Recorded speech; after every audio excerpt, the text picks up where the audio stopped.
ನಮಸ್ಕಾರ ನನ್ನ ಕನ್ನಡದ ಬಂಧುಗಳೇ. ಬಹಳ ದಿನಗಳ ನಂತರ ನಿಮ್ಮ ಮುಂದೆ ಒಂದು ವಿಷಯವನ್ನು ಹಂಚ್ಕೋಬೇಕು ಅಂತ, ಯಾಕಂದರೆ ಮನಸ್ಸು ತಡಿತಾ ಇಲ್ಲ. ಅದನ್ನು ಕನ್ನಡಿಗರ ಸಮ್ಮುಖದಲ್ಲಿ ವ್ಯಕ್ತಪಡಿಸ್ಕೊಂಡಾಗ ಸ್ವಲ್ಪ ಸಮಾಧಾನ ಆಗ್ಬೋದು ಅಂತಕ್ಕಂಥ ಬಯಕೆಯಿಂದ ನಿಮ್ಮ ಮುಂದೆ ನಾನೊಂದು ಈ ಮಾತನ್ನು ಹೇಳಕ್ಕೆ ಇಚ್ಛೆಪಡ್ತೀನಿ. ದೊಡ್ಡ ಮನೆ ಕುಟುಂಬ ಅಂದರೆ ತಮಗೆಲ್ಲ ಗೊತ್ತಿದೆ. ಪದ್ಮಭೂಷಣ ಡಾಕ್ಟರ್ ರಾಜ್ಕುಮಾರ್ ಅವರು ಕನ್ನಡದ ಅಸ್ಮಿತೆ. ಕನ್ನಡಕ್ಕಾಗಿ ಅವರೆಲ್ಲ ಏನೇನು ಸೇವೆ ಮಾಡಿದ್ದಾರೆ, ತ್ಯಾಗ ಮಾಡಿದ್ದಾರೆ.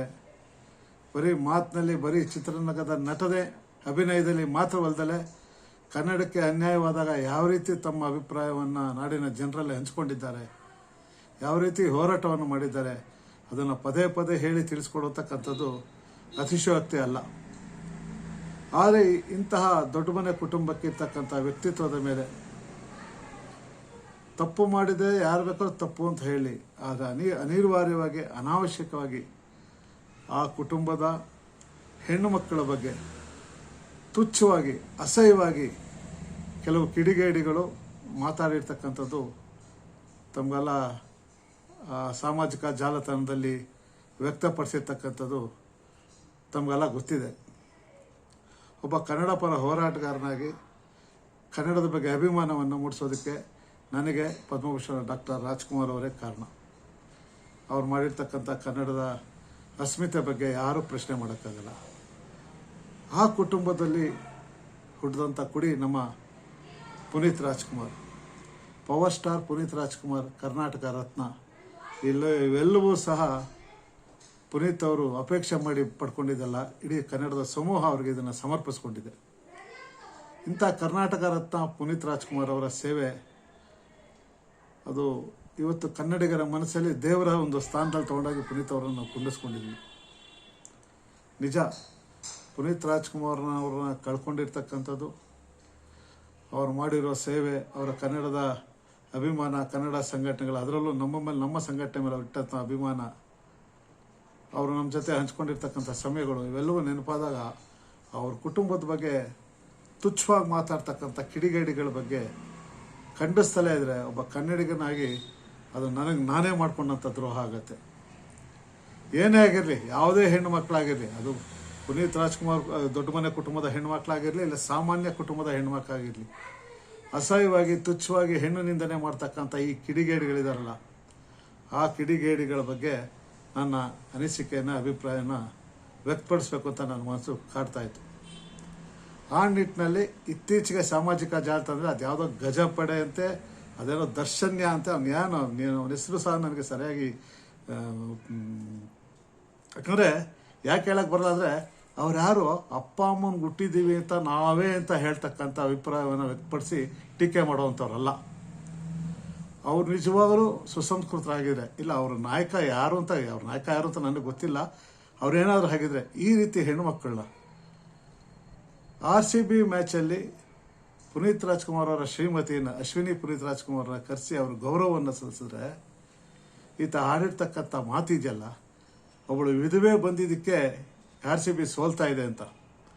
ಅವ್ರ ಕುಟುಂಬದಲ್ಲಿ ಅವನೇನಾದರೂ ಸುಸಂಸ್ಕೃತ ತಂದೆ ತಾಯಿ ಹೊಟ್ಟೆಲಿ ಹುಟ್ಟಿದ್ರೆ, ಇಲ್ಲ ಅವ್ರ ಅಮ್ಮ ಏನಾದರೂ ಸುಸಂಸ್ಕೃತಲಾಗಿದ್ದರೆ, ನನ್ನ ಮಗ ಈ ಥರ ಹಿಂಗೆ ಮಾಡಿದಲ್ಲ ಅಂತಿದ್ರೆ ಅವನು ಸರಿಯಾದ ಶಿಕ್ಷೆನ ತಾಯಾದವ್ಳು ಕೊಡಬೇಕು. ಇಲ್ದಲ್ಲಿದ್ರೆ ಅವನು ಹೇಳಿದಾನಲ್ಲ ಆ ಒಂದು ತುಚ್ಛವಾದ ಮಾತು, ಅದಕ್ಕೆ ಸಮಾನಳು.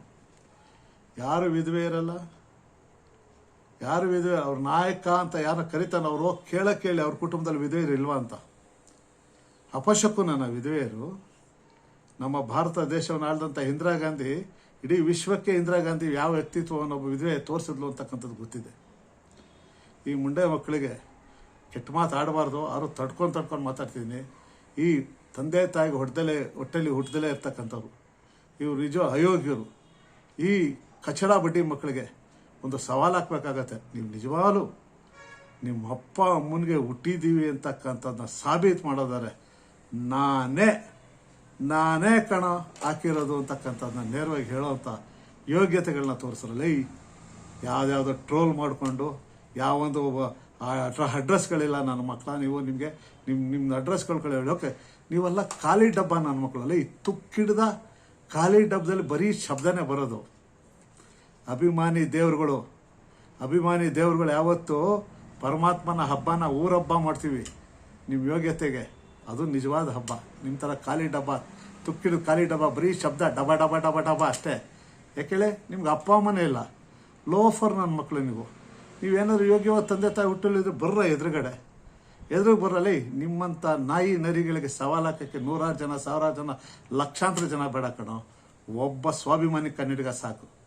ಯಾಕೆ ಗೊತ್ತಾ, ಅವನಲ್ಲಿ ಹರಿತಿರೋದು ತಂದೆ ತಾಯಿ ರಕ್ತ.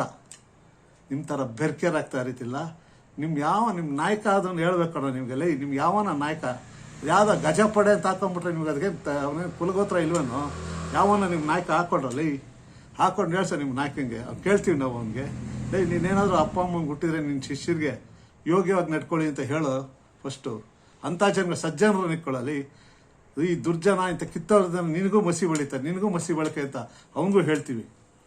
ಆದ್ದರಿಂದ ತಾಯಿ ಅಶ್ವಿನಿ ಪುನೀತ್ ರಾಜ್ಕುಮಾರ್ ಅವರು ನೊಂದು ಜೀವ, ಸಾಕಷ್ಟು ಕಷ್ಟಗಳನ್ನ ಅನುಭವಿಸಿ 2-3 ವರ್ಷದಲ್ಲಿ ನಿಂತ್ಕೊಂಡು ತನ್ನದೇ ಆದ ಸಂಸ್ಥೆ ಕೊಟ್ಕೊಂಡು ಸದಾಭಿರುಚಿಯ ಕನ್ನಡದ ಚಲನಚಿತ್ರಗಳನ್ನ ಕೊಟ್ಕೊಂಡು ತನ್ನ ಸೇವೆಯನ್ನು ಆ ಪುಣ್ಯಾತ್ಮನ ದೇವರು ಕಳ್ಕೊಂಡು ಆ ತಾಯಿ ನಡೆಸಿದಾಳಲ್ಲ, ಅವ್ರ ಬಗ್ಗೆ ಮಾತಾಡ್ತಾರೆ. ನಿಮ್ಮ ನಾಲ್ಗೆಗೆ ಏನು ಬೀಳ್ತದಲ್ಲ ನಾಚಿಕೆ. ನಿಮ್ಮಂಥವ್ರ ಬಗ್ಗೆ ಮಾತಾಡೋಕ್ಕೆ ಅಸಹ್ಯ ಬಿಟ್ಬಿಟ್ಟಿದ್ವಿ. ಬೇಡ ನೀವಲ್ಲ, ನಿಮ್ಮಂಥ ಅಸಹ್ಯದ ಬಡ್ಡಿ ಮಕ್ಕಳಿಗೆ ಸವಾಸನೆ ಬೇಡ ಅಂತ. ಹೆಣ್ಣು ಮಕ್ಕಳ ಬಗ್ಗೆ ಹೆಣ್ಣು ನಿಂದನೆ ಮಾಡ್ತಕ್ಕಂಥದ್ದು ಅಪರಾಧ ಅಂತಕ್ಕಂಥ ಒಂದು ಸಣ್ಣ ಪರಿಜ್ಞಾನವೂ ಇಲ್ದಲೆ ಆ ತಾಯಿ ಏನೋ ಕರೆದ್ರಲ್ಲ ಬರ್ದಲ್ಲೇ ಅವ್ರೇನೋ ಅನ್ಕೋತಾರೆ ಅಂತ ಹೋಗಿ RCB ಮ್ಯಾಚಲ್ಲಿ ಇದು ಉದ್ಘಾಟನಾ ಕಾರ್ಯಕ್ರಮ